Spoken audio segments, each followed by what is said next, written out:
Welcome to Full Stack Mentor Training Program. Today we are going to start our journey from HTML. So आज start करेंगे basic चीज़ों से, ठीक है। आज HTML टैग्स वगैरह के बारे में समझेंगे। तो आज डे 1 है आपके लिए, कल डे 0 था। कल हमने समझा कि लाइक वेबसाइट डेवलपमेंट क्या होता है, क्यों सीखना चाहिए, उसकी इंपॉर्टेंस क्या है, और वेबसाइट डेवलपमेंट में करियर्स क्या हैं, और अगर करियर हैं तो उसमें क्या क्या रोल्स होते हैं। तो वो सारी चीज़ें हमने सीखा। आज हम लोग HTML के बेसिक्स सीखेंगे, ठीक है। तो ये सारे टॉपिक्स है जो आज हमें कवर अप करने हैं। पहला है getting started with HTML, like HTML से के बेसिक चीज़ों के बारे में सीखेंगे। देन डॉक टाइप्स, फिर headings, paragraphs, text formatting, anchors and hyperlinks, फिर लिस्ट, टेबल्स एंड कमेंट्स। ये सारे पार्ट आज हम लोग कवर अप करने वाले हैं। सो क्विकली स्टार्ट करते हैं HTML के बारे में बेसिक चीज़ों से सीखने से कि लाइक HTML क्या है। तो इसका क्विक इंट्रोडक्शन ये है कि आपका HTML का पहले तो फुल फॉर्म होता है हाइपर टेक्स्ट मार्कअप लैंग्वेज, ठीक है। और ये लैंग्वेज सिर्फ और सिर्फ वेब पेज डिजाइन के लिए यूज़ होता है, प्रॉब्लम सॉल्विंग के लिए यूज़ नहीं होता, ठीक है। तो अदर जो प्रोग्रामिंग लैंग्वेज होते हैं लाइक सी, पाइथन, जावा, PHP, ये सारे आप उससे ऑब्जेक्ट ओरिएंटेड प्रोग्रामिंग कर सकते हो, बट HTML से आप ऑब्जेक्ट ओरिएंटेड प्रोग्रामिंग नहीं कर सकते। ये सिर्फ और सिर्फ मार्कअप लैंग्वेज है जिसके हेल्प से आप वेब पेजेस डिजाइन कर सकते हो। और ये लैंग्वेज सिर्फ और सिर्फ आपको वेब पेज का स्ट्रक्चर देने में हेल्प करेगा। इसमें बहुत सारे एलिमेंट्स होते हैं और ये एलिमेंट्स से ही बना हुआ होता है। अब एलिमेंट्स जो है ये क्या करता है, ब्राउज़र को बताता है कि किस तरीके से, ठीक है, जो भी कंटेंट आप एलिमेंट में डाले हो वो कैसे डिस्प्ले करेगा। जैसे आप हाइपर लिंक में कंटेंट डालते हो तो क्या करता है, वो उन्हें लिंक में कन्वर्ट कर देता है। आप हेडिंग में पास करते हो तो उनका फॉन्ट साइज बड़ा करके डिस्प्ले करता है, ठीक है। और HTML में जो है आप हमेशा लेबल करते हो चीज़ों को, लाइक आप this is A heading, this is a paragraph, ये इस तरीके से चीज़ें आप लेकर के जाते हो। तब छोटे छोटे टुकड़ों में कन्वर्ट कर करके सारे स्ट्रक्चर रेडी करते हो। जैसे एक बिल्डिंग जब बनता है तो छोटे छोटे स्मॉल ब्रिक्स से अटैच हो कर करके ब्रिक्स तैयार किया जाता है बिल्डिंग। इन सिमिलर मैनर आप सारे HTML एलिमेंट्स को अरेंज कर करके आप एक वेब पेज बनाओगे, ठीक है। और HTML से क्या होता है कि ये सिर्फ और सिर्फ आपको स्ट्रक्चर देता है, और विजुअल रिप्रेजेंटेशन जो है वो आपका CSS से हेलो। आता है, लाइक कैसा। हाँ, सर एक्चुअल में मुझे थोड़ा सा कितना टाइम हुआ सर ये चालू हुआ है? Like 2 minute. एक बार फिर से एक बार मुझे समझाएंगे सर, मैं समझा नहीं। लाइक कब आपने ज्वाइन करा, किस पार्ट से लाइक आपको फिर से समझानी है। मतलब आप अभी जो शुरुआत से समझा रहे हो तो वो चीज। आपने HTML के फुल फॉर्म से समझा या नहीं समझा। नहीं सर, अभी मैंने जस्ट ज्वाइन करा है ये। ओके, सो देखो पहला चीज़ ये है कि HTML में हम उनका फुल फॉर्म बता रहे थे कि ये होता क्या है। इसका फुल फॉर्म है आपका हाइपर टेक्स्ट मार्कअप लैंग्वेज, ठीक है। और ये लैंग्वेज आपके अदर प्रोग्रामिंग लैंग्वेज से डिफरेंट होता है। अदर प्रोग्रामिंग लैंग्वेज से आप ऑब्जेक्ट ओरिएंटेड प्रोग्रामिंग कर पाते हो, ठीक है। बट यहाँ पे इस लैंग्वेज का हेल्प सिर्फ और सिर्फ आपको वेब पेज डिजाइन करने में मिलेगा। इसके अलावा और ये कहीं यूज़ नहीं होता, ठीक है। और इस लैंग्वेज से सिर्फ और सिर्फ आप स्ट्रक्चर देते हो वेबसाइट का, विजुअल चीजें नहीं, लाइक कैसा लुक एंड फील होगा ये चीज आप रेडी नहीं कर पाओगे। सिर्फ स्ट्रक्चर दे पाओगे। जैसे बिल्डिंग में आपका पिलर्स होता है ना, कि पिलर से आप देख करके बता दोगे क्या कि बिल्डिंग का एक्चुअल लुक क्या होगा after completion of the project.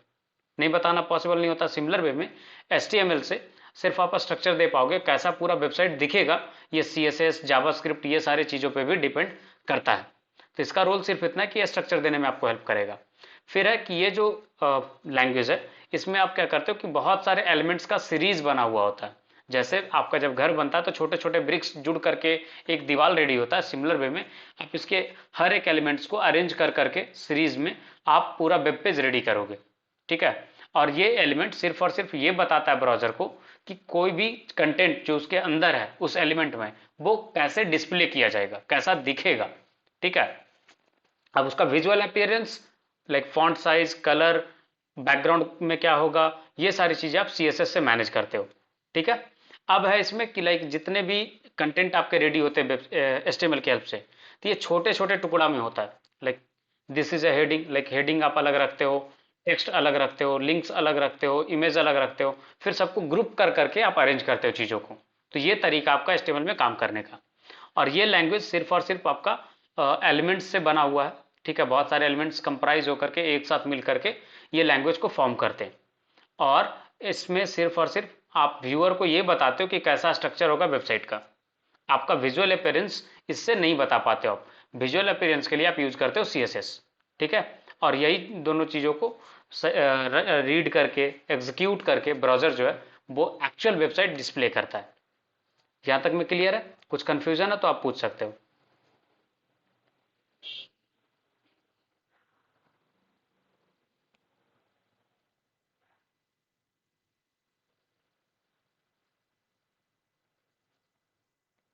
कोई कंफ्यूजन है तो आप पूछ सकते हो, नहीं तो फिर हम आगे बढ़ते हैं। नहीं सर, कोई कंफ्यूजन नहीं। Okay, so let's jump to the second slide. Second slide में क्या है कि लाइक ठीक है, इसमें हमने एक चीज जिक्र करा था, एलिमेंट। बार बार हमने जिक्र करा कि ये एलिमेंट से बना हुआ है, ठीक है। तो एलिमेंट दिखता कैसा है? तो एलिमेंट को पहचानने का तरीका ये है कि ये एंगल ब्रैकेट से स्टार्ट होगा, ठीक है, और जो भी एलिमेंट है वो एंगल ब्रैकेट में ही एंड होगा। और अगर एंगल ब्रैकेट के बाद सिर्फ और सिर्फ टैग नेम है तो वो बोलते हैं हम लोग ओपनिंग टैग, मतलब वहां से वो एलिमेंट स्टार्ट हुआ है। और जब आपको एंगल ब्रैकेट के जस्ट बाद स्लैश सिंबल दिख जाए तो आप समझना कि वहां पे जाकर के वो एलिमेंट क्लोज हुआ, ठीक है, और उसको बोलते हैं क्लोजिंग टैग, ठीक है, या क्लोजिंग, यस क्लोजिंग टैग ही बोलते हैं। और ये पूरा जो सेक्शन है ओपनिंग से लेके क्लोजिंग तक का, ये पूरे सेक्शन को हम बोलते हैं एलिमेंट, ठीक है। और इसमें बहुत सारे ऐसे भी एलिमेंट होते हैं जो सिर्फ और सिर्फ ओपनिंग टैग के साथ आते हैं, लाइक वो ओपन तो होता है टैग उसका बट क्लोज नहीं होता। जैसे IMG टैग हो जाएगा जिसका आप हेल्प लोगे इमेज ऐड करने के लिए। मेटा टैग है जो ब्राउजर को हेल्प करता है, सर्च इंजन को हेल्प करता है, आपके वेबसाइट के इंफॉर्मेशन देता है सर्च इंजन को। तो ये सारे टैग आपके होते हैं लाइक सिर्फ ओपनिंग टैग के साथ होता है, और इसको बोलते हैं वॉइड एलिमेंट और वॉइड, ठीक है। और इसमें सिर्फ आपको डिफरेंस इतना रहेगा कि बाकी सारे जो टैग होते हैं वो क्लोज भी होते हैं स्टार्ट होते हैं होने के बाद, बट ये सारे टैग सिर्फ ओपन होते हैं, क्लोज नहीं होता कभी। इसमें लिंक टैग भी आता है, इनपुट टैग भी आता है, और भी बहुत सारे टैग हैं। तो जैसे जैसे आप सीखोगे आपको आइडिया लगते जाएगा कि कौन सा टैग वॉइड टैग एलिमेंट में कंसिडर होगा और कौन सा टैग आपका आप यूज कर सकते हैं as a like normal element जिसमें ओपनिंग टैग क्लोजिंग टैग दोनों होगा, ठीक है ना।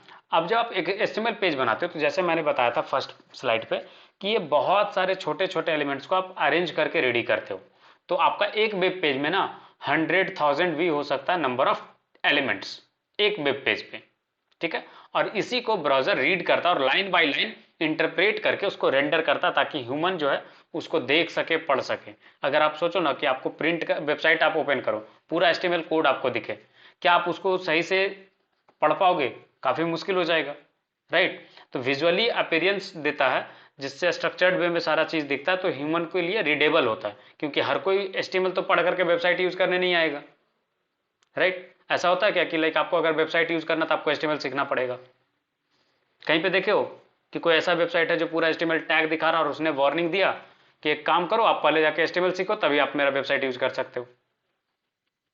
ऐसा देखे हो क्या?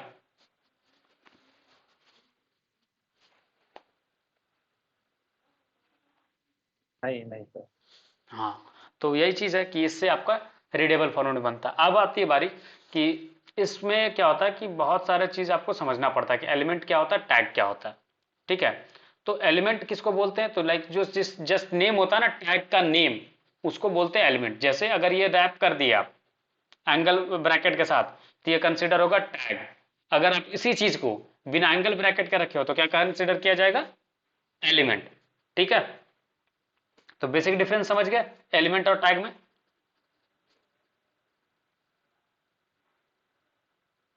ठीक है, ये एक छोटा सा कॉन्सेप्ट है, ये आपको याद रखना चाहिए। नेक्स्ट जो चीज है कि हम लोग स्टार्ट करते हैं एक सिंपल सा वेब पेज बनाने पे, जहां पे हम लोग हेलो वर्ल्ड लिखेंगे और आगे बढ़ेंगे, ठीक है। तो एक काम करते हैं, क्विकली आप लोग विजुअल स्टूडियो कोड ओपन करो, ठीक है ना, एंड देन हम लोग आगे बढ़ेंगे। सो मैंने ओपन करा और यहाँ पे आप क्या करना, विजुअल स्टूडियो कोड में मैं पहले इसको थोड़ा क्लोज करके मैं स्टार्ट कर लेता हूँ। VS कोड,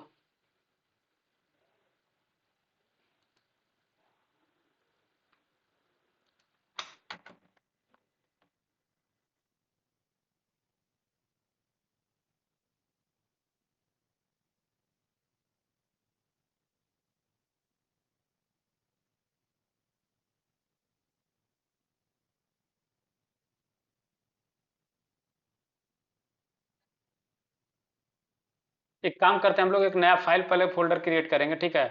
तो मैं न्यू विंडो में ओपन कर रहा हूँ चीज़ें फ्रेश तरीके से। तो क्या करना है अपने को, एक नया फोल्डर बनाना है। तो फाइल में जाइएगा, यहाँ से आपको मिल जाएगा ओपन फोल्डर करके, ठीक है। मैं अपना सजेस्ट करूँगा आप लोग को कि एक काम करो, आप एक ट्रेनिंग करके फोल्डर बना लो और आप सारा कुछ वहीं पे स्टोर करके रखो, सो दैट कि जब at the end of the day हम लोग क्या करेंगे, डेली बेसिस पे एक फोल्डर बनाते जाएंगे, डे 1 डे 2 डे 3 डे 4 करके, ठीक है। तो हमारा क्या होगा कि एक साथ सारा चीज़ असेंबल हो पाएगा, ठीक है ना। सर 1 मिनट में फोन पे कनेक्ट कर लेता हूँ सर स्काइप। हाँ, मैंने आपको कल पहले बोला था ना कि आप फ़ोन पे कनेक्ट करना और लैपटॉप पे सारी चीज़ें साथ में परफॉर्म करना, तो ज़्यादा बेहतर होगा, ठीक है। तो हमने ट्रेनिंग बैच 2 का फोल्डर यहाँ पे ओपन कर लिया और हम लोग यहीं पे सारा फोल्डर्स डेली बेसिस पे बनाते जाएंगे, ठीक है।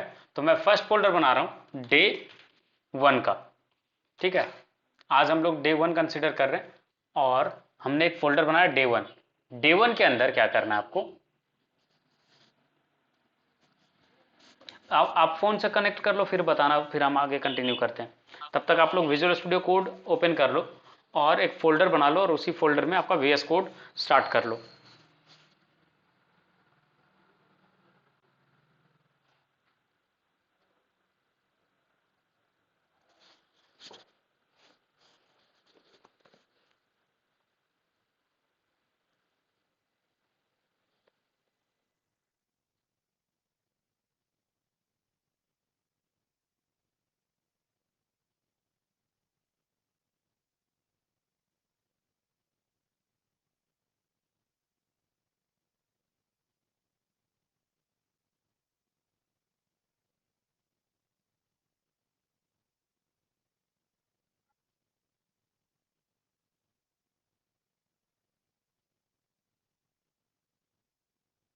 ओपन हो गया? अगर कोई प्रॉब्लम हो तो फिर आप बताइएगा, मैं यहाँ से हेल्प करूँगा कि कैसे आपका ओपन कर सकते हो।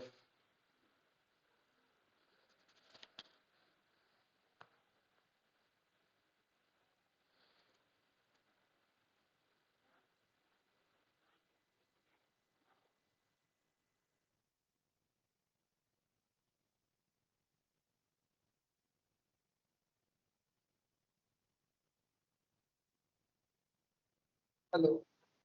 यस।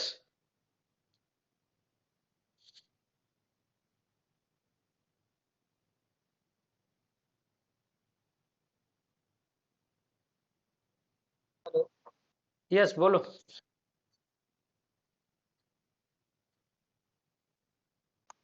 सर, मेरी आवाज आ रही है क्या? हाँ जी, आ रही है। हाँ सर, ये विजुअल स्टूडियो मैंने ओपन कर दिया है, अब क्या करना है मेरे को? एक फोल्डर आपने बना लो कहीं पे भी, ठीक है, जहाँ पे आप स्टोर कर सको सारे फाइल्स को, पूरे 180 डेज का। ठीक है सर। और उसी फोल्डर को क्या करना कि आप राइट यहाँ पे फाइल ऑप्शन दिखेगा ना, फाइल में आप जाना, फिर वहाँ पे करना ओपन फोल्डर, ठीक है। और जो फोल्डर आप बनाए हो उसी में ओपन कर लेना इसको। ट्रेनिंग करके फोल्डर बना लीजिए जिसमें आप सारे फाइल्स को रखोगे, और ओपन फोल्डर सेलेक्ट करके फिर आप नेविगेट करके जहाँ भी बनाए लोकेशन से उसको ओपन कर लेना। उसके बाद जो फोल्डर आप बनाओगे ट्रेनिंग करके, उसके अंदर एक और फोल्डर बनाना डे 1 करके, ठीक है। ये इतना परफॉर्म करो एक्शन, एंड देन फिर हम लोग आगे बढ़ेंगे।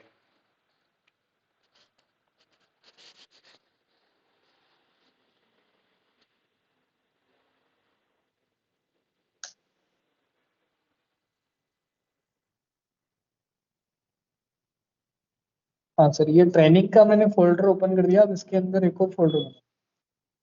यस।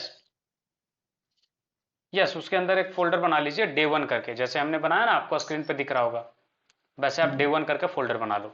यहीं पे हम सारा डे का फोल्डर बनाते जाएंगे एक एक करके।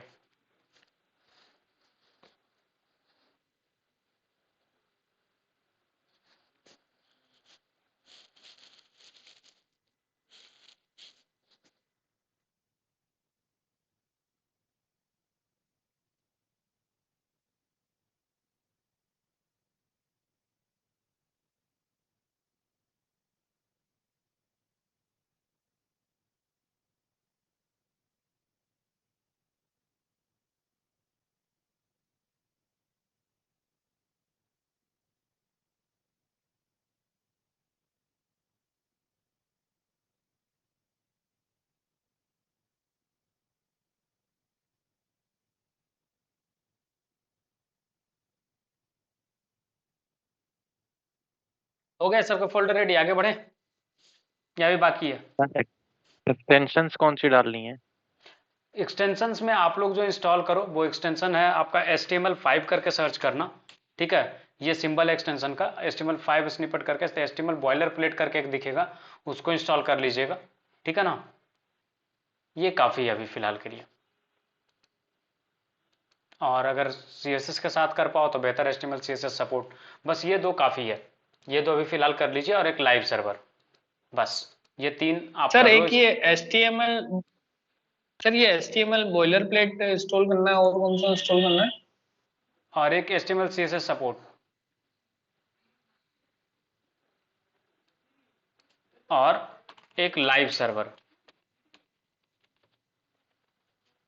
लाइव सर्वर में जो ये पिंक वाला जो आइकन दिखेगा उसका, और इसका जो ऑन लाइक जिन्होंने इसे क्रिएट करा उनका नाम है ऋत्विक दे। बहुत सारे लाइव सर्वर करके आपको ऑप्शन मिलेंगे, बट इन्हीं का आपको इंस्टॉल करना है।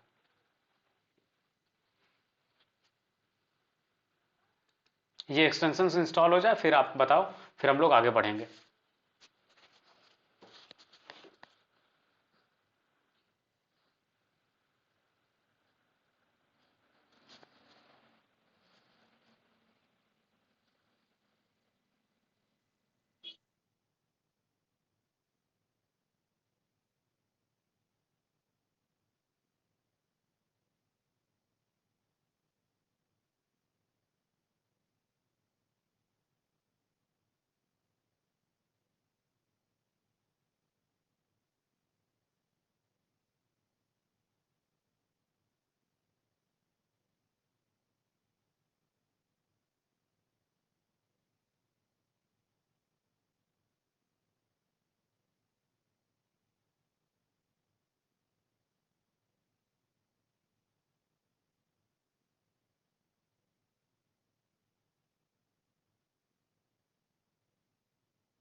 हो गए?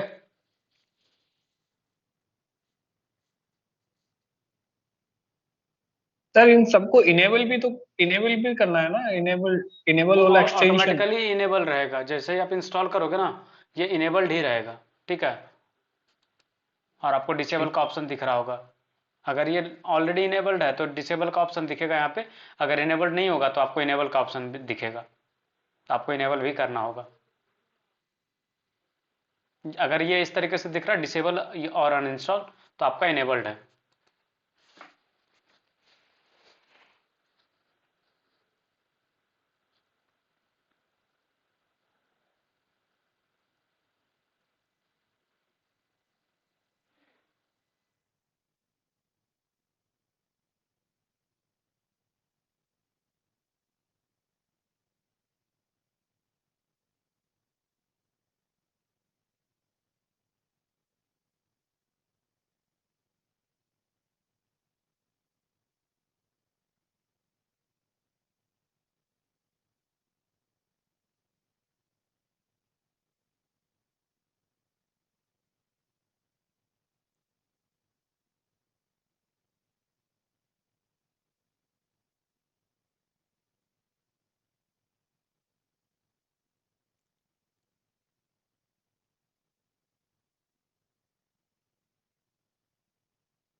हो गया क्या? हाँ सर हो गया। चलिए फिर स्टार्ट करते हैं। डे 1 के अंदर इस फोल्डर को सेलेक्ट कीजिएगा, ठीक है। उसके बाद यहाँ पे एक ऑप्शन दिख रहा होगा आपको न्यू फाइल क्रिएट करने का, इस पर क्लिक कीजिएगा, आपको इस तरीके से विंडो मिलेगा। यहाँ पे आप लिखना index.html, हम लोग अपना फर्स्ट HTML फाइल बना रहे हैं। देखो HTML फाइल आपका दो एक्सटेंशन के साथ बनता है, एक .htm और दूसरा .html। तो जनरली लोग प्रीफर करते हैं .html, सो हम लोग .html पे क्रिएट करेंगे फाइल को। ये जब फाइल क्रिएट हो जाए उसके बाद आप लोग टाइप करना स्टार्ट करना directly without any tag HTML, आपको ऑप्शन आने लग जाएंगे, ठीक है ना। जैसे ही इस तरीके से 5 डालोगे आपको इस तरीके से ऑप्शन मिलेगा बॉयलर प्लेट का, ठीक है। देखो HTML तक ही टाइप करोगे तो आपको HTML5 का बॉयलर प्लेट का ऑप्शन मिल जाएगा, ठीक है। तो ये बॉयलर प्लेट ऑप्शन मिले ना, ये जो दिख रहा है आपको इस तरीके से ऑप्शन मिलेगा, आप इस पर क्लिक कर दीजिएगा तो आपको इस तरीके से एक बॉयलर प्लेट रेडी हो जाएगा। ऐसा हो जाए फिर आप बताओ।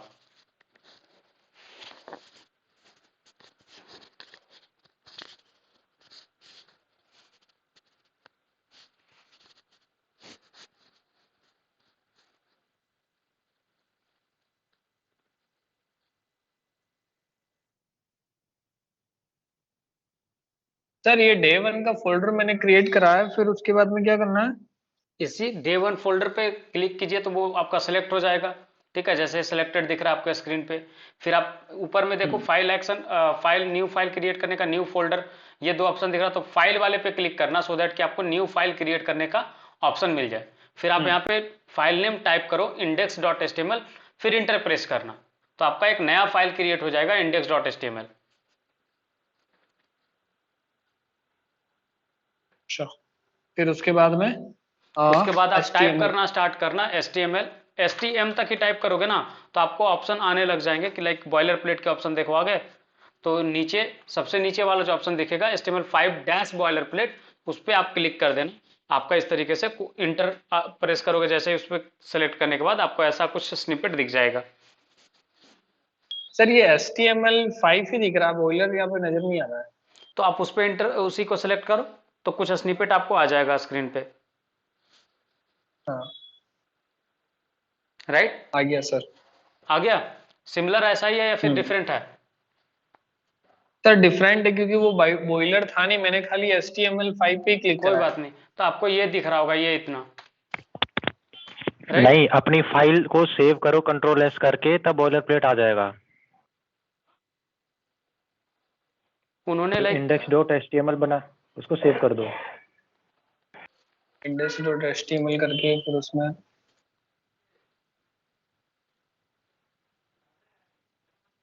आप स्क्रीन शेयर कर लो रोहित, मैं देखता हूँ क्या आ रहा है आपके स्क्रीन पे। एक मिनट। एक्चुअली मेरा भी बॉयलर प्लेट नहीं शो कर रहा था, तो मैंने ना index.html बना के सेव कर लिया उसको, उसके बाद बॉयलर प्लेट आ गया।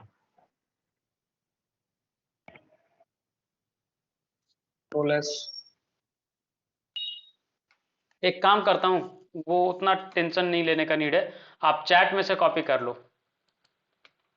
ठीक है? ठीक है सर।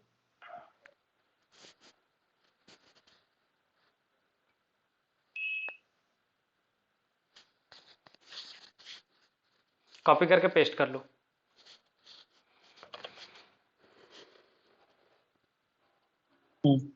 ठीक है सर। हो गया। अब समझते हैं कि ये है हाँ। क्या।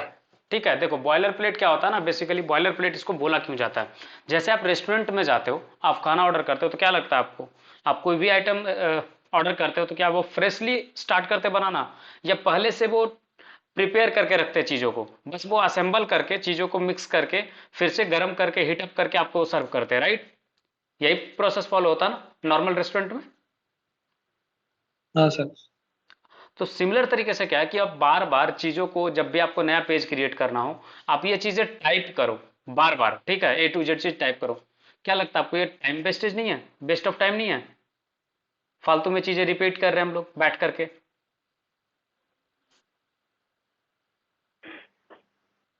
तो वही काम आसान करने के लिए हम क्या करते हैं कि कुछ ऐसे कोड हैं जो बार बार यूज होता है, ठीक है, हर पे जब भी आप एक नया पेज बनाओगे तो आपका सेम चीज ही यूज होगा, ठीक है। तो उसको क्या किया गया कि एक सेट ऑफ कोड को रेडी करके पहले से रखा गया, और उसी सेट ऑफ कोड को बोलते हैं हम लोग बॉयलर प्लेट, ठीक है। कि वो पहले से बना बनाया है, जैसे इंस्टेंट नूडल्स क्या होता है, बना हुआ है पहले से, जस्ट आपको गर्म पानी में डालना है, कुछ देर वेट करना है, रेडी हो जाता है आपका, राइट? सिमिलर वे में ये कोड को कॉपी पेस्ट करोगे, आप अपना आगे कोडिंग करना स्टार्ट कर सकते हो। तो ये कोड में एक एक करके चीजें समझते हैं। पहला जो लाइन है वो है डॉक टाइप HTML, ये दिख रहा है या फिर मैं फॉन्ट साइज थोड़ा बड़ा करूं?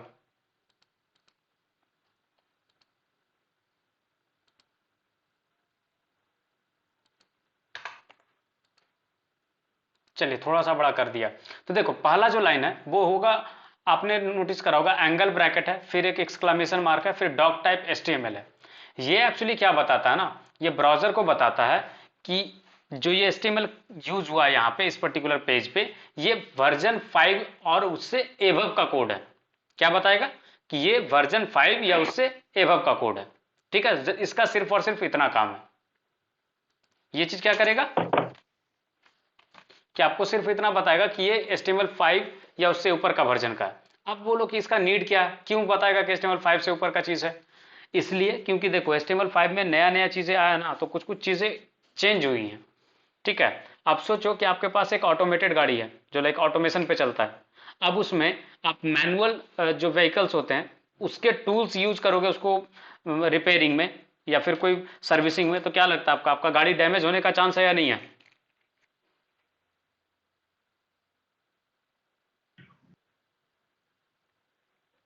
डैमेज होगा या नहीं होगा? जस्ट एक सिंपल सा क्वेश्चन है, रियल लाइफ से आप सोचो कि आपने एक व्हीकल रखा है जो ऑटोमेटेड है, ठीक है, ऑटोमेशन पे चलता है, और उसमें जो टूल मैकेनिक यूज कर रहा है वो पुराना जमाना वाला यूज कर रहा है, हथौड़ी लेकर के पहुंच गया व्हीकल को ओपन करने के लिए। क्या लगता है आपका व्हीकल डैमेज नहीं होगा? होगा होगा सर। होगा। सिमिलर वे में अब सोचो HTML का अलग रूल है, 4th वर्जन तक अलग कुछ होगा रूल्स, 5th वर्जन में कुछ कुछ चेंजेस आए। अब आप पुराना टूल्स अप्लाई करोगे इस पे तो चांसेस है कि आपका लेआउट बिगड़ सकता है, राइट?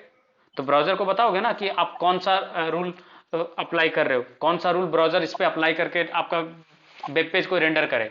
बस इसीलिए हम लोग ये लाइन डालते हैं डॉक टाइप HTML। आप इसको किसी भी तरीके से लिख सकते हो, लोअर केस कैरेक्टर में, मतलब स्मॉल लेटर में लिख सकते हो, आप कैपिटल यूज कर सकते हो, स्मॉल कैपिटल मिक्स यूज कर सकते हो, डजेंट मैटर। बस आपको ये चीज टेक्स्ट आपको डालना होता है डॉक टाइप HTML, जिससे ये पता चले ब्राउजर को कि ये 5th वर्जन से ऊपर का HTML है। ठीक है, क्लियर है? हाँ सर। फिर है तो कहानी, डॉक टाइप नेक्स्ट का जो फुल लाइन है फॉर्म क्या आपका। हाँ, कुछ कंफ्यूजन है क्या आपके पास? आपका माइक ऑन है। है? डॉक डॉक टाइप का फुल फॉर्म क्या है? Document document type. Type. Document document type type. HTML। Document type HTML।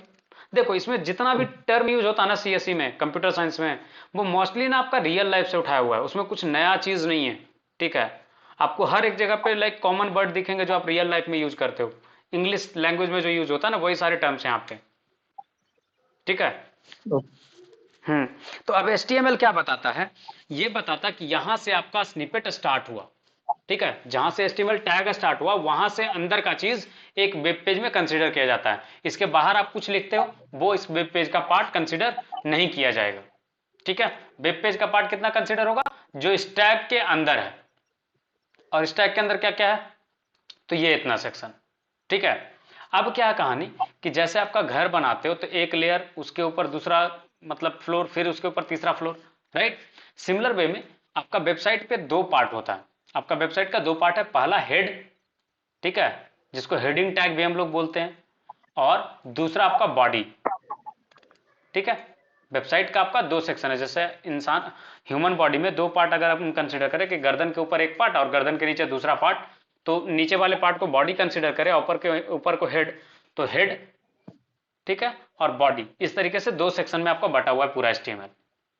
Clear है? बॉडी में आपका वो सारा चीज होता है जिससे आपका स्ट्रक्चर रेडी होता है, ठीक है, और अदर रिसोर्सेज लाइक जैसे CSS हो गया या फॉन्ट हो गया या और भी कोई भी चीज, ठीक है, आपका वेबसाइट के बारे में इंफॉर्मेशन जो आपको सर्च इंजन के साथ शेयर करना है, वो सारा इंफॉर्मेशन आप रखते हो हेडिंग टैग में। और याद रखिएगा हेडिंग टैग ना कभी भी आपको सामने स्क्रीन पे नहीं दिखता है। क्या होता है? हेडिंग टैग कभी भी सामने स्क्रीन पे नहीं दिखेगा।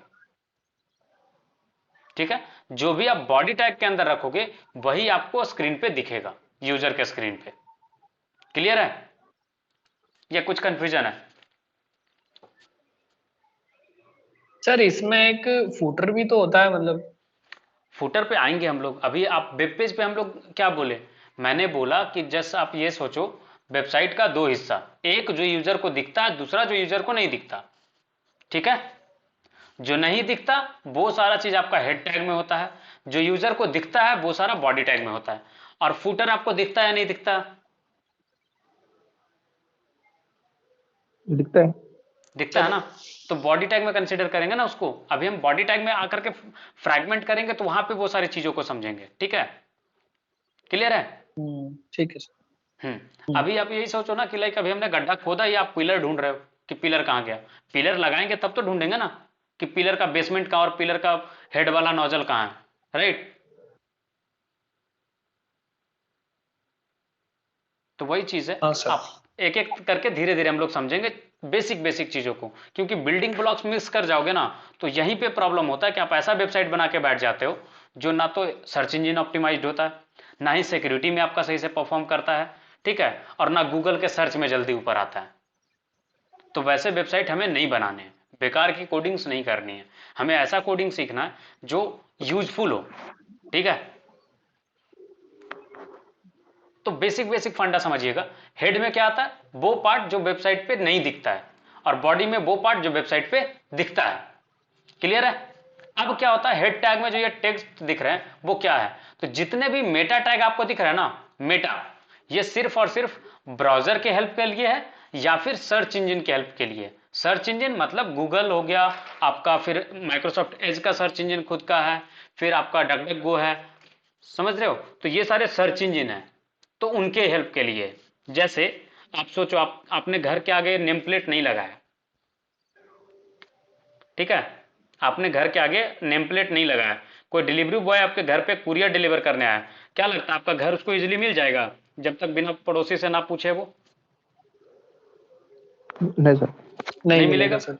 तो उसी तरीके से आप अगर सर्च इंजन के लिए नेम प्लेट नहीं लगाओगे अपने वेबसाइट का, तो सर्च इंजन क्या करेगा? आपके घर के बगल से नहीं गुजर जाएगा।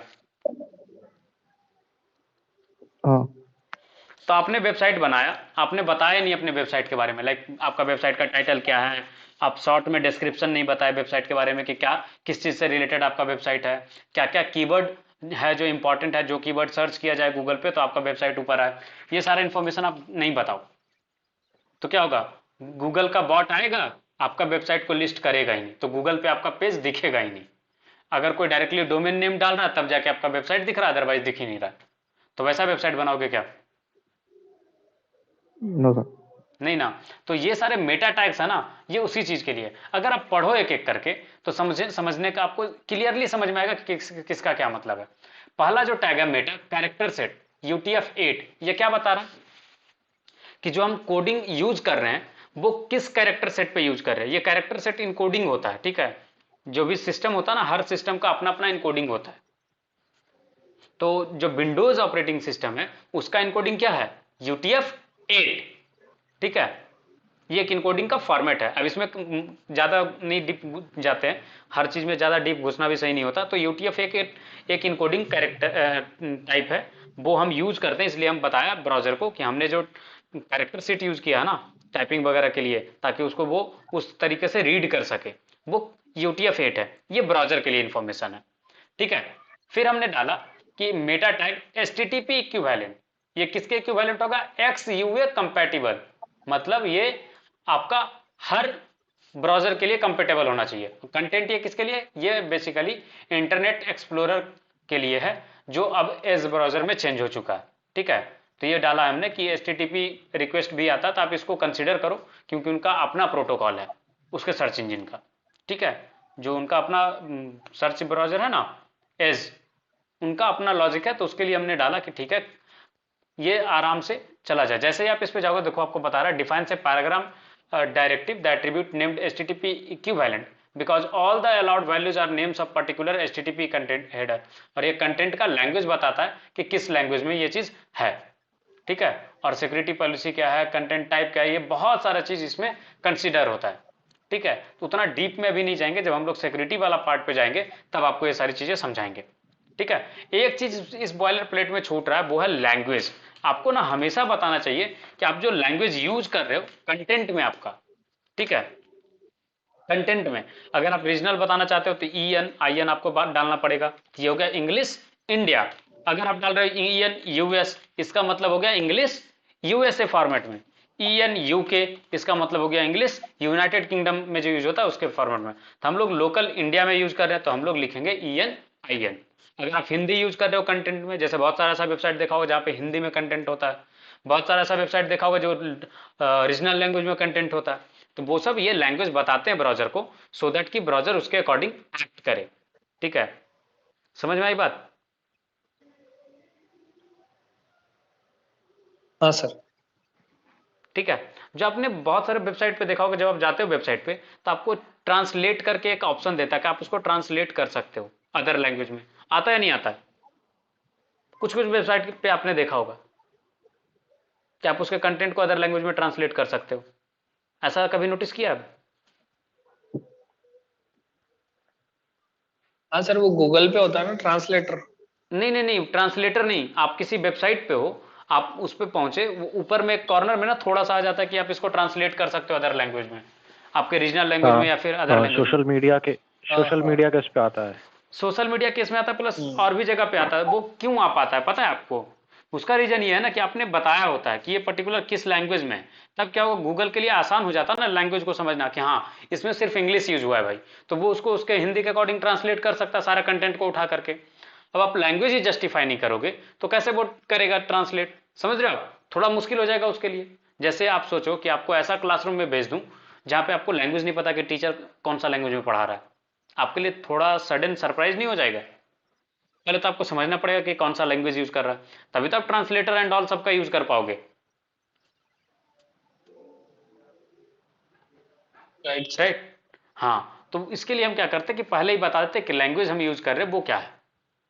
ठीक है, फिर है टाइटल टैग। टाइटल टैग का काम क्या होता है कि ये वेबसाइट का टाइटल देता है। ये सर्च इंजन के एंगल से इंपॉर्टेंट होता है, प्लस आप जब भी कोई भी वेबसाइट ओपन करते हो, जैसे मैं आपको एग्जांपल के लिए एक वेबसाइट ओपन करके दिखाता हूं, वहां पे आप नोटिस करोगे कि ऊपर में ये जैसे न्यू टैब दिख रहा है ना यहाँ पे लिखा हुआ, वो टाइटल से चेंज हो जाता है। जैसे मैं एक वेबसाइट ओपन किया, देखो इसका टाइटल चेंज हो गया, HSR hitech solution cheap and best करके आ गया ऑप्शन। अब इसका सोर्स कोड तो लाइक इंस्पेक्ट करके मैं दिखा सकता हूँ, तो टाइटल में आपको वही चीज दिखेंगे।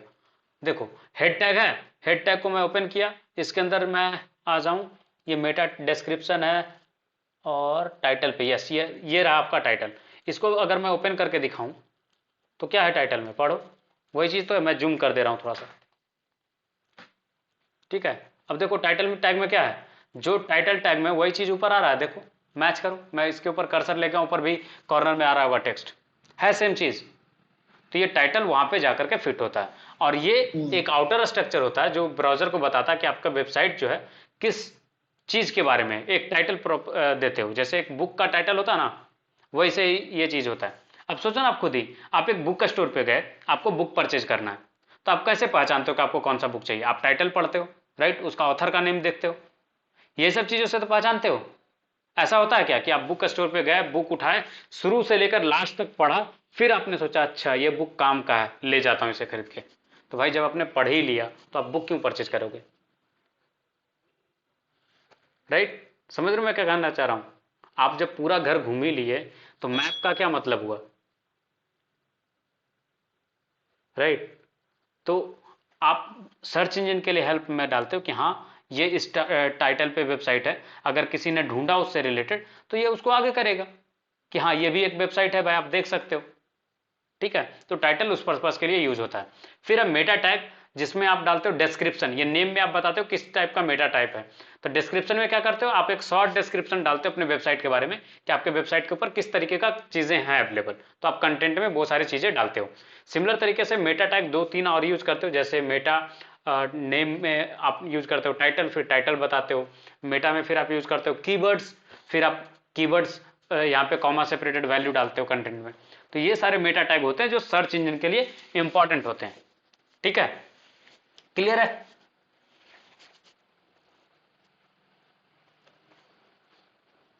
या कुछ कंफ्यूजन है? नहीं सर, वो टाइटल आपने बताया तो समझ में आ गया। मेटा टैग समझ में आ गया ना? मेटा टैग का पर्पस क्या है, क्यों यूज करते हैं? हाँ हाँ। सर्च इंजन को हेल्प करने के लिए। ठीक है, जैसे आप सोचो ना कि आप कॉलेज में इंटर करते हो, अगर कॉलेज में मैप नहीं डाला हुआ रहे, कॉलेज का मैप, आप फर्स्ट ईयर के स्टूडेंट हो और आपको किसी डिपार्टमेंट में जाना है, तो क्या हो जाएगा आपके लिए, डिफिकल्ट नहीं हो जाएगा? आप हर एक डिपार्टमेंट विजिट कर रहे हो, फिर देख रहे हो कि कौन सा डिपार्टमेंट में आपके यूजफुल है, राइट? तो काफी हेक्टिक जॉब हो जाएगा ना। तो वैसे ही गूगल का बॉट आएगा, आपके वेबसाइट पे जाकर के पूरा कंटेंट पढ़ेगा, तब उसको आइडिया आएगा अच्छा ये वेबसाइट इस चीज़ के बारे में है, तो वो अवॉइड करेगा ना। जब तक उसको इंटरेस्टिंग नहीं लगेगा, आप किसी भी दुकान में तभी इंटर करते हो जब उसका डिस्क्रिप्शन देखते हो, हाँ इसमें ये सारा चीज़ मिलता है, तभी आप उस शॉप में इंटर करते हो और पूछते हो दुकानदार से कि हाँ उनके पास ये आइटम अवेलेबल है या नहीं है, राइट। ऐसा होता है क्या कि जिसका दुकान के सामने बोर्ड नहीं है आप उसमें जाकर के पूछ रहे हो कि आपके पास ये आइटम है या नहीं है? रेयर केस में ही आप ऐसा करते होगे, राइट। तो वही सेम तरीके का रियल लाइफ का चीज़ है ना, यूज होता है आपका वेबसाइट के सारे कैलकुलेशन में, जितने भी प्रॉब्लम सॉल्विंग अप्रोच है। फिर आपका एक टैग है Meta name view port. View port का काम क्या है कि ये ना एक्चुअली ब्राउजर में जो स्क्रीन का विड्थ होता है ना वो मेजर करके देता है। जैसे आप CSS लगाओगे तो मोबाइल के लिए देखते हो कि वेबसाइट अलग अलग ढंग का दिखता है, बड़ा सा फॉन्ट साइज छोटे में कन्वर्ट हो जाता है, इमेज जो है वो छोटा हो जाता है, ठीक है। तो ये सब कैसे चेंज हो जाता है? ऑटोमेटिक तो चेंज होता नहीं होगा, कुछ तो होगा ना जो उसको चेंज कर रहा होगा, राइट। आपका फोन पे अलग दिख रहा है वेबसाइट, डेस्कटॉप पे अलग व्यू में दिख रहा है वेबसाइट, तो ये सारा चीज के लिए आपको मेजर करना होता है कि फोन का स्क्रीन का बिट में है वेबसाइट लोड हो रहा है या फिर डेस्कटॉप में लोड हो रहा है। उसके लिए ये यूज होता है व्यू पोर्ट, जो बताता है ब्राउजर को कि उसका व्यूइंग एरिया कितना है, लाइक कितना एरिया में वेबसाइट रेंडर होने वाला है, और उसके अकॉर्डिंग वो कोड को एग्जीक्यूट करके फिर सामने वेबसाइट को रेंडर करता है, ठीक है। फिर है नेक्स्ट लिंक टैग। इसमें क्या होता है, जितने भी आपके एक्सटर्नल सीएसएस, एक्सटर्नल सीएसएस किसको बोलेंगे, जो अलग फाइल में सीएसएस रखोगे आप, तो वो आप लिंक टैग के थ्रू यहाँ पे कनेक्ट कर सकते हो। सिमिलर वे में आपका जावास्क्रिप्ट का जितना कोड होगा वो आप बॉडी टैग जहां क्लोज हो रहा होगा उसके जस्ट ऊपर सारे जावास्क्रिप्ट के कोड को अटैच करोगे। एक्सटर्नली या फिर इंटरनल आप रखना चाहते हो तो बहुत सारी चीजें जैसे जैसे हम जावास्क्रिप्ट में इंटर करेंगे वहां पे सीखेंगे। तो ये था आपका बेसिक बॉयलर प्लेट, ठीक है। अब इसमें हम लोग एक चीज सीखते हैं, वो है हेलो वर्ल्ड। पहला कोड हम लोग लिख रहे हैं HTML में हेलो वर्ल्ड, और ये लिख करके सेव करना है, Ctrl+S दबाना, सेव हो जाएगा। पैराग्राफ टैग इसको बोलते हैं, और इसको पैराग्राफ एलिमेंट भी आप बोल सकते हो। तो ये आप करो और फिर बताओ कि हाँ आपने टाइप कर लिया।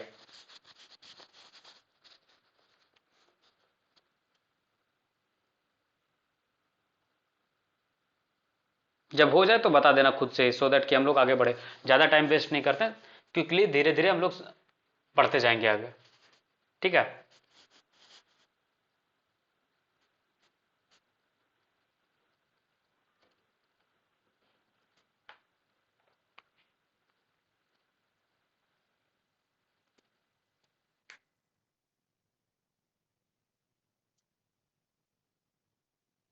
हो गया क्या? हाँ सर।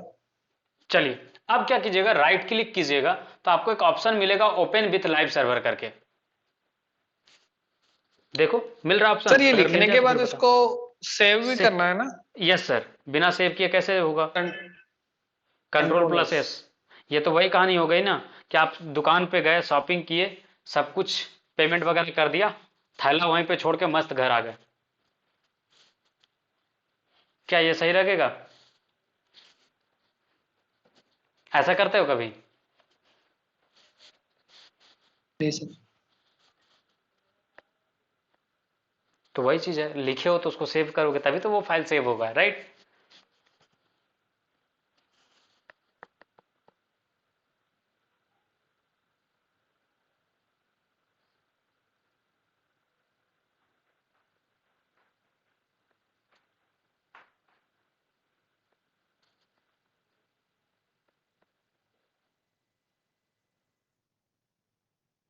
चलो उसके बाद ओपन विथ लाइव सर्वर पे आप क्लिक करना, तो क्या होगा कि कुछ देर वेट करना, उसके बाद आपको एक नए विंडो में, मतलब नए टैब में आपके ब्राउजर पे ऐसा कुछ दिख जाएगा। मैं इसको जूम कर रहा हूं, वो आपको दिखेगा,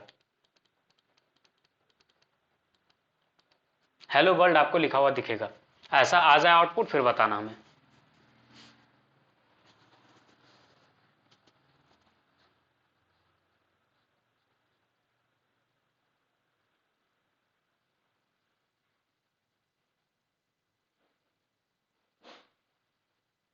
आया क्या?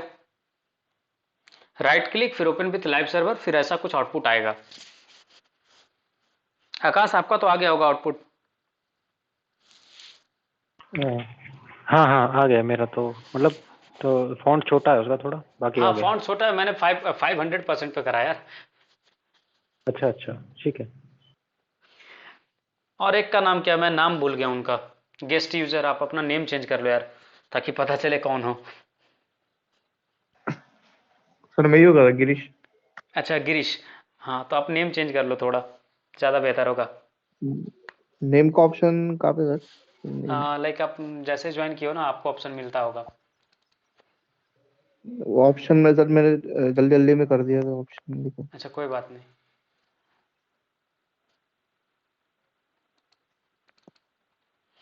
चलिए, यहाँ पे आ गया रोहित, आपका आउटपुट आया।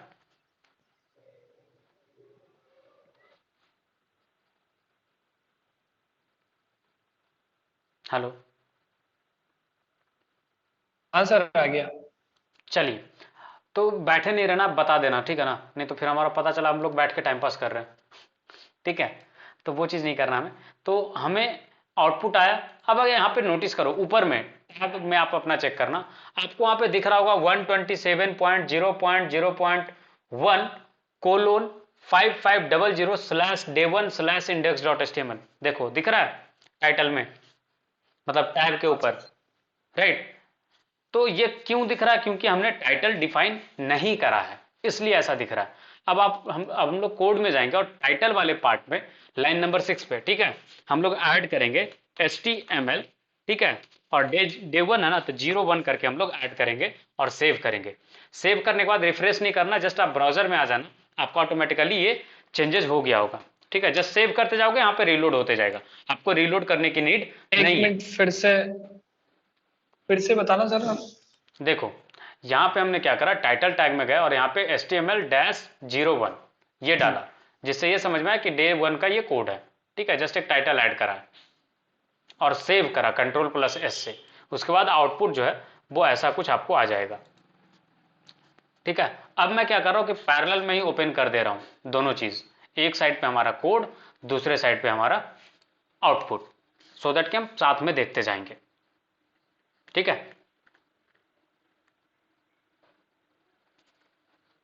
तो ये रहा हमारा पहला कोड, और टाइटल जैसे ही चेंज करोगे ऊपर में टैब में देखना आपका HTML-01 आ गया होगा।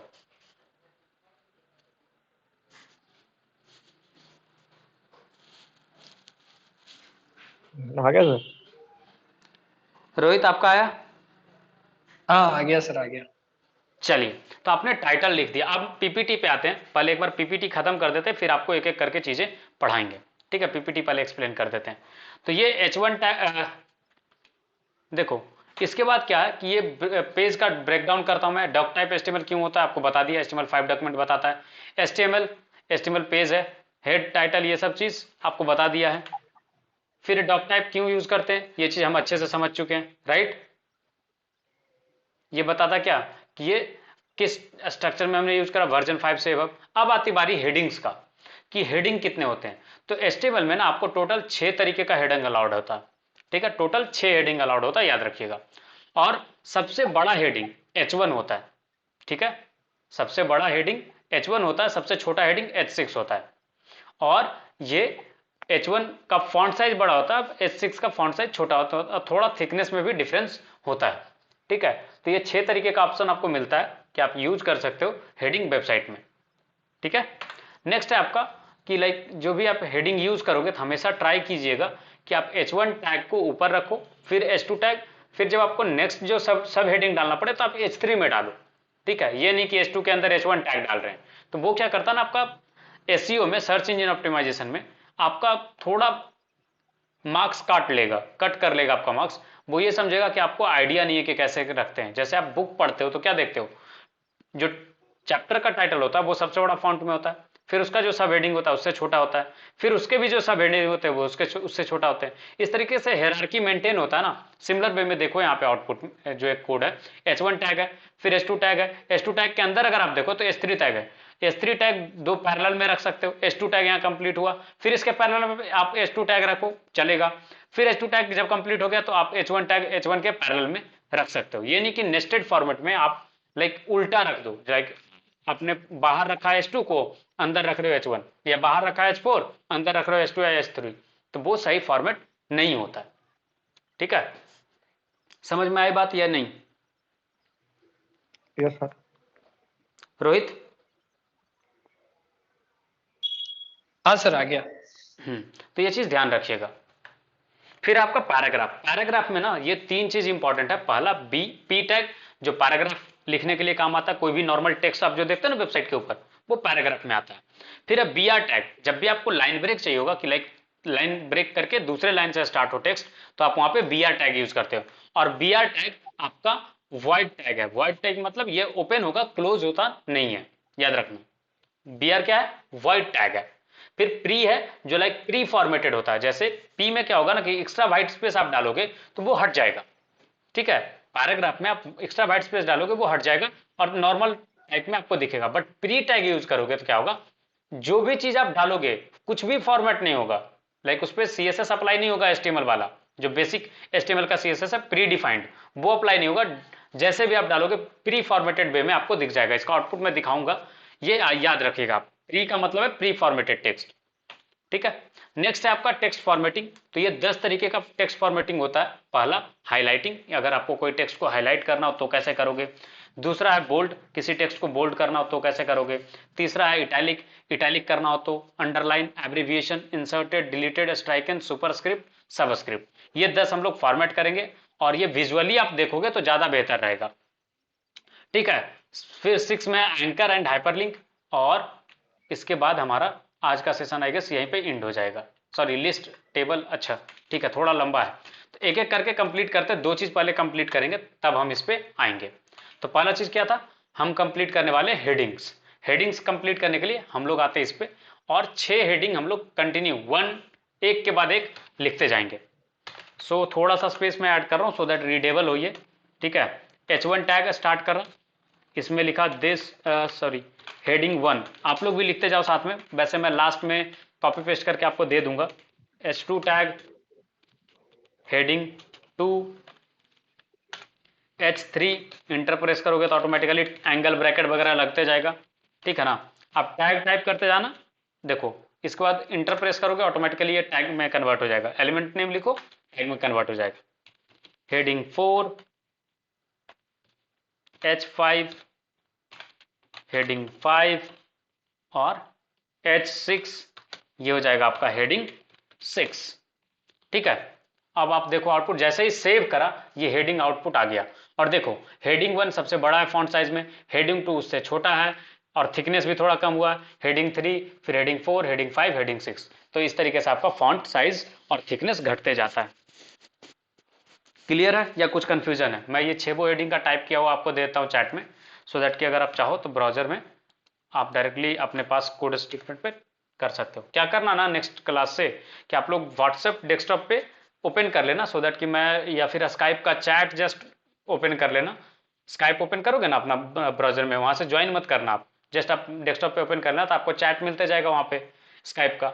आप वहां से कॉपी पेस्ट करते रहना, तो आपका टाइम बचेगा एक्चुअली टाइपिंग का, ठीक है। क्लियर है गिरीश, आकाश, रोहित? टाइपिंग में क्यों Yes, टाइम sir. वेस्ट करना, ठीक है ना। तो ये अच्छा। हेडिंग वाला पार्ट समझ में आ गया? रन करके देख लो एक बार, पेस्ट करना विजुअल स्टूडियो कोड में, उसके बाद सेव करना, ऑटोमेटिकली आपका आउटपुट इस तरीके से आ जाएगा।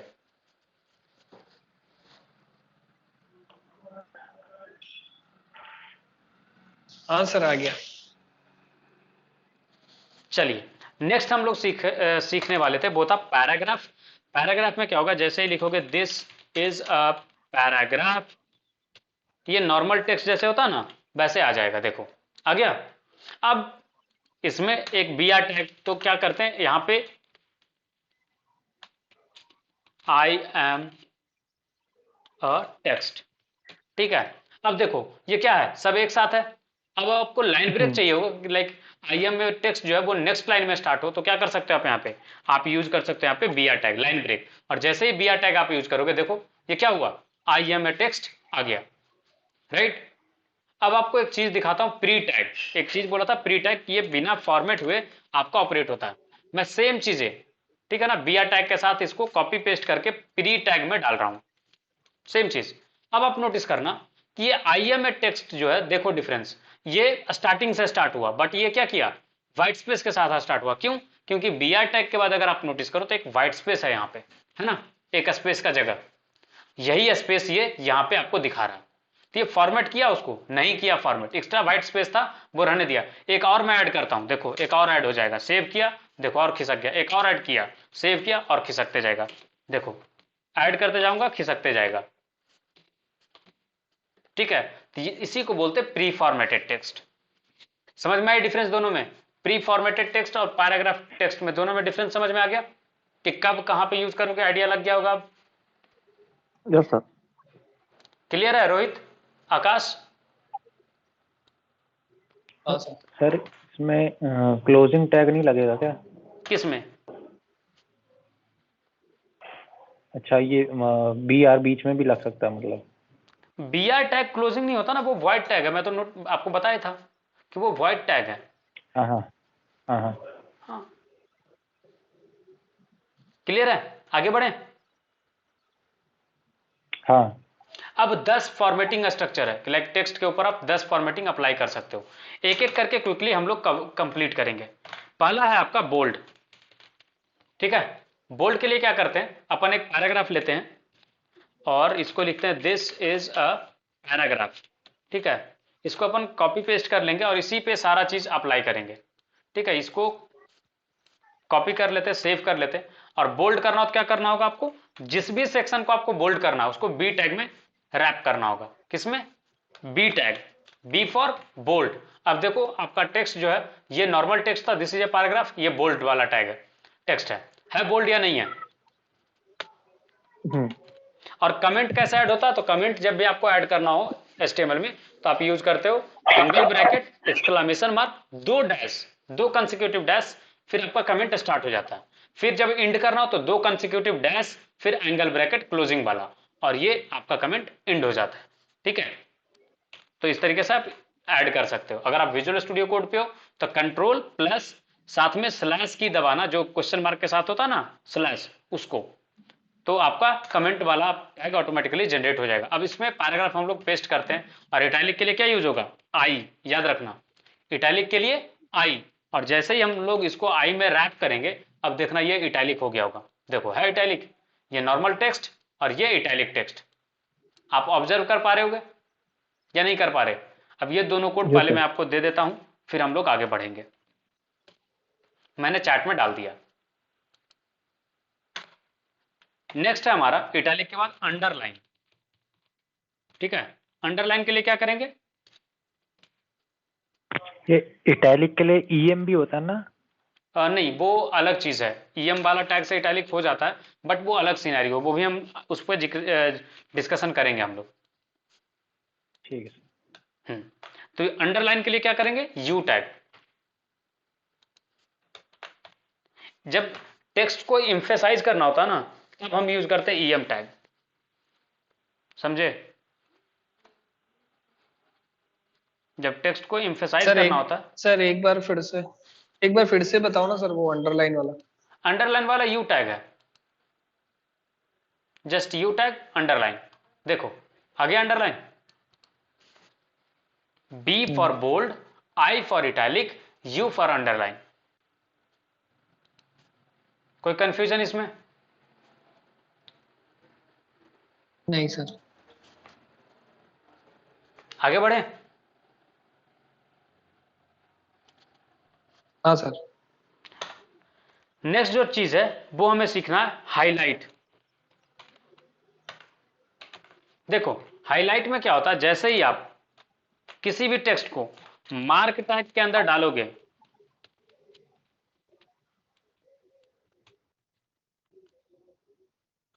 ठीक है, ये हाईलाइट होकर के आएगा येलो कलर में। बाय डिफॉल्ट इसका कलर येलो होता है।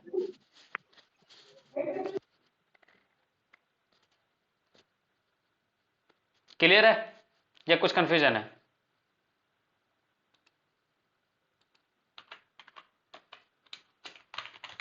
नहीं सर।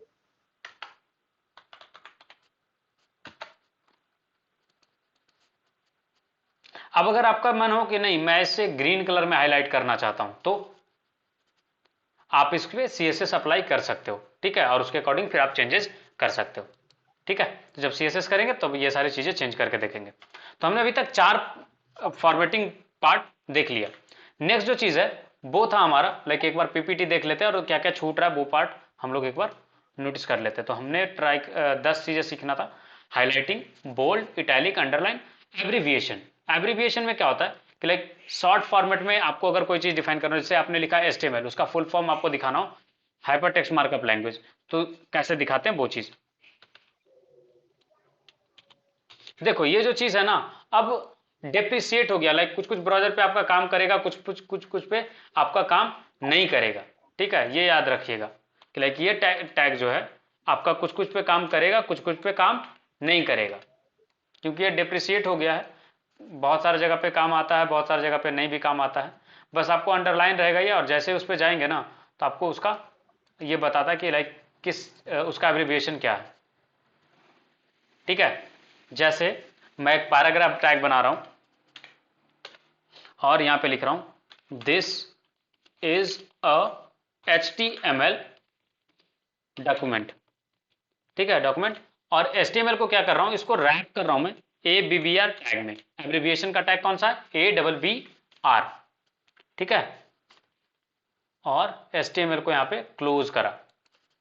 अब इसका फुल फॉर्म जो है वो आपको एब्रिविएशन के अंदर एक लाइक एक्स्ट्रा प्रॉपर्टी पास करते हो, या फिर आप इसको बोल लो एट्रीब्यूट बोलते हैं इसको। ठीक है, तो एक एट्रीब्यूट यूज होता है टाइटल। ठीक है, और इसमें आप लिखते हो इसका फुल फॉर्म, जैसे मैं लिख रहा हूं हाइपर टेक्स्ट मार्कअप लैंग्वेज। हमने इसका फुल फॉर्म किस में डाला, टाइटल एट्रीब्यूट में। ठीक है, अब देखो ये इस तरीके से दिखेगा, और जैसे इस पे कर्सर आएगा ना तो देखो यहाँ पे आपको शॉर्ट सा छोटा सा दिख रहा होगा हाइपर टेक्स्ट मार्कअप लैंग्वेज करके, कर्सर के जस्ट नीचे दिख रहा है। हाँ सर। तो आपका एब्रिविएशन इस तरीके से यूज में आता है। क्लियर है या कुछ कंफ्यूजन है?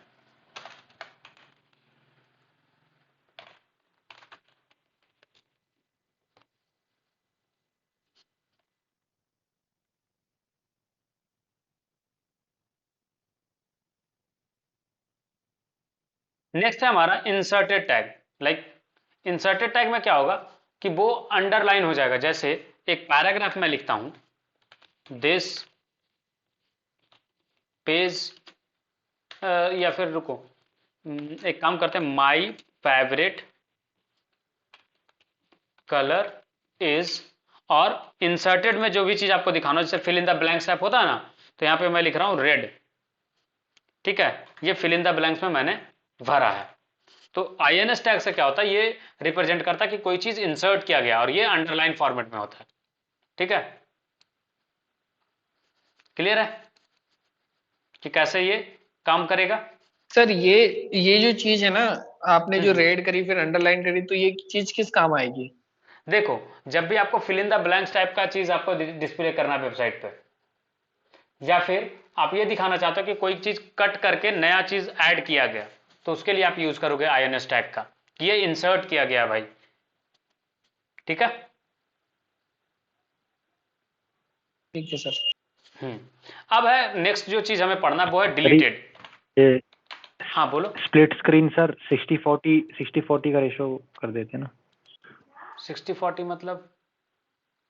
हाँ ये सेंटर वाला। ओके चलो, क्लियर है, यहां तक में इंसर्टेड वाला पार्ट क्लियर है। नेक्स्ट हम लोग जाते हैं डिलीटेड वाले पे। तो डिलीटेड वाले पे आप कर सकते हो जैसे प्राइस ऑफ फ्लावर इज। अब चाहते हो आप ऐसे डिस्प्ले करो कि पुराना प्राइस को काटा गया और नया प्राइस लाया गया। तो जैसे डेल टैग में आपने डाला कि 75 रुपीज था पहले, ठीक है, और इसको चेंज करके नया प्राइस इंसर्ट किया गया। आप डायरेक्टली भी लिख सकते हो INS करके कि नया प्राइस जो है अभी वो कर दिया गया है 50 रुपीज। ठीक है, तो देखो ऐसा आउटपुट दिखेगा। क्या हुआ है, अच्छा यहाँ पे एक स्पेस ऐड कर दो सो दैट कि ये थोड़ा अच्छा दिखे। तो क्या हुआ, ये देखो स्ट्राइक किया गया, टेक्स्ट को काट दिया गया, और उसके बाद नेक्स्ट नया प्राइस अंडरलाइन में है कि ये इंसर्टेड है। समझ में आ रहा है? कि कैसे डिलीटेड वाला जो आप ई कॉमर्स प्लेटफॉर्म पे देखते हो कि प्राइस कट करके नया जो प्राइस लिखा हुआ रहता है वो इसी तरीके से लिखा हुआ रहता है। हाँ सर। तो यूज समझ में आ रहा ना, यूज केस समझ के चलना है, बिल्डिंग ब्लॉक्स हम लोग सीख रहे हैं अभी, ठीक है, छोटा छोटा चीज। स्ट्राइकन ना सिमिलर होता है डिलीटेड की तरह, ठीक है, उसके भी टेक्स्ट के थ्रू स्ट्राइक किया हुआ रहता है। और स्ट्राइकन का भी जो टैग है वो आपका यूज होता है एस बोलते हैं, एस टैग से आपका स्ट्राइकन वाला पार्ट जो है वो आता है, ठीक है। और ये जैसे आप यूज करो सेम चीज मैं यहां पे यूज कर ले रहा हूं, और डेल वाला जो पार्ट है ना उसको जस्ट रिप्लेस कर दे रहा हूं एस से, और आपका सेम आउटपुट दिखेगा, ठीक है। जैसे आपका अंडरलाइन में और इसमें क्या डिफरेंस है, इंसर्ट और अंडरलाइन में कोई डिफरेंस नहीं है ना, सिमिलर टाइप से आपका स्ट्राइकन और डिलीटेड में डिफरेंस नहीं पता चलता है। क्लियर है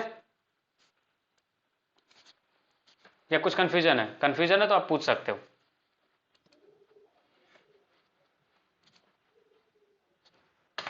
ये एब्रीवेशन वाले में सर जो टाइटल हमने इतना बड़ा लिखा है तो इसका टाइटल देखो, टाइटल में क्या होता है, देखो आप एब्रिविएशन लिखे तो उसका फुल फॉर्म भी तो बताओगे ना यूजर को, या नहीं बताओगे? जैसे आप एक ब्लॉगिंग वेबसाइट क्रिएट किए, ब्लॉगिंग वेबसाइट पे किसी ने कहीं पे आप शॉर्ट फॉर्म में कोई चीज लिखे, ठीक है, अब उसका चाहते हो फुल फॉर्म यूजर को हाँ। बताना कि उसका फुल फॉर्म क्या है, तो उसको आप टाइटल में पास करोगे, ठीक है। जैसे MBBS ये आपने मतलब कीवर्ड यूज करा। हाँ आकाश बोलो। ठीक। अच्छा मैंने ना एक्चुअली हो मेरे थोड़ा उस पे होवर करने पे आएगा ना वो मेरे को हाँ हाँ हाँ, देख देखो ना रहा था। जैसे ही हॉवर किया, देखो हॉवर नहीं, जैसे ही आप उस पर कर्सर ले आओगे वेट करोगे ना वैसे ही आ जाएगा हाइपर टेक्स्ट मार्कअप हाँ लैंग्वेज करके। ठीक ठीक। हम्म। अब आती बारी सुपरस्क्रिप्ट। सुपरस्क्रिप्ट का नीड तब पड़ता है जब आप चाहते हो कि कोई मैथमेटिकल फॉर्मूला आपको दिखाना है, ठीक है, जैसे हम चाहते हैं a+b का होल स्क्वायर का फॉर्मूला डिस्प्ले करना वेबसाइट के ऊपर, ठीक है। तो अगर बिना सुपरस्क्रिप्ट के यूज करोगे तो कैसे यूज करोगे, a+b का whole square is equal to a² plus b² plus 2ab, इसी तरीके से दिखाओगे ना, राइट। बहुत सारे वेबसाइट पे आपने इस तरीके से देखा होगा।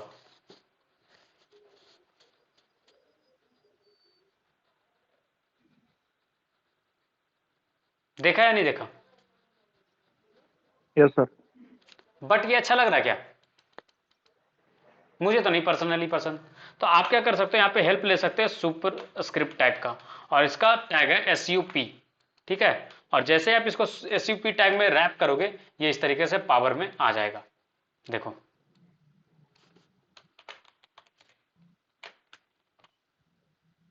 कौन अच्छा लग रहा बताओ आप? a+b। अभी वाला अच्छा लग रहा है या पहले वाला अच्छा लग रहा था? अभी वाला। अभी वाला। तो आप सुपर स्क्रिप्ट इस तरीके से यूज करोगे, क्लियर है। जैसे आप लिखोगे 18th 19th 20th इस तरीके से आपको डिस्प्ले करना, तो क्या यूज करोगे, TH को आप सुपर स्क्रिप्ट में डाल दोगे। फिर आती बारी सब स्क्रिप्ट का। सब स्क्रिप्ट कहाँ यूज होगा, तो वो टेक्स्ट के नीचे आता है। जैसे आप केमिकल फॉर्मूला लिखना चाहते हो H2O, बहुत सारे वेबसाइट पे इस तरीके से आपको लिखा हुआ दिखता है, राइट। तो आप इसको थोड़ा सा स्टाइलिश बना सकते हो, SUBS टैग में डाल दो और 2 यूज कर लो, इस तरीके से आपको दिख जाएगा, क्लियर है।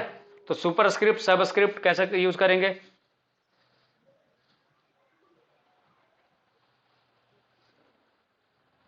पर मतलब हर नंबर के बाद डालना पड़ेगा क्या? हाँ जी, जहां सुपर जहां भी आपको टेक्स्ट। टेक्स्ट को नीचे करना तो वहां पे SUB यूज करोगे, जहां पे टेक्स्ट के ऊपर ले जाना वहां पे SUP यूज करोगे, ओके। ठीक है ना। तो आज ना हम लोग यहीं पे क्लास एंड करते हैं, ठीक है, ज्यादा नहीं लेके जाते। कल हम लोग आगे का चीज कवर कर लेंगे, यहां तक आप लोग रिवीजन कर लेना, ठीक है। ऑलरेडी क्लास लाइक स्ट्रेच होकर के 1 सर आवर ये 10 को मिनट का हो चुका। ये सर, अरे सर चैट में आप इसको भेज देना सर। हाँ हाँ, इसका एक्चुअली आपको जिप फाइल मिलते रहेगा, ठीक है ना। वैसे मैं पूरा कोड ही चैट में डाल दे रहा हूँ, ठीक है, डाल दिया। हाँ ठीक है सर।